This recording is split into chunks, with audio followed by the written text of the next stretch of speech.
ଜଣେ ଛାତ୍ର ପରୀକ୍ଷା ଲାଗି କଠୋର ପରିଶ୍ରମ କରୁଥିଲା।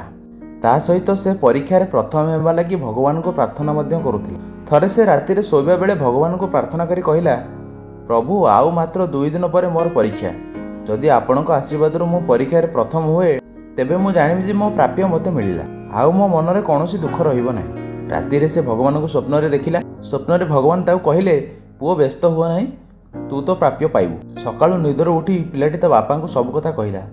ବାପା ବି ଆଶୀର୍ବାଦ ଦେଇ କହିଲେ, ପରୀକ୍ଷାରେ ତୋର ଭଲ ହେବ, ତୁ ଯାହା ଚାହୁଁଛୁ ତାହା ପାଇବୁ। 2 ଦିନ ପରେ ପିଲାଟି 2 ଗୁଣ ଆତ୍ମବିଶ୍ୱାସ ସହିତ ପରୀକ୍ଷା ଦେବାକୁ ଗଲା ଏବଂ ଫଳ ବାହାରିବା ପରେ ଦେଖାଗଲା ଯେ ସେ ପରୀକ୍ଷାରେ ପ୍ରଥମ ହୋଇଛି। କିନ୍ତୁ ବାପା ଦେଖିଲେ ଯେ ସେ ମୁହଁ ଶୁଖାଇ ବସିଛି। ବାପା ପଚାରିଲେ, କିରେ କ'ଣ ହେଲା?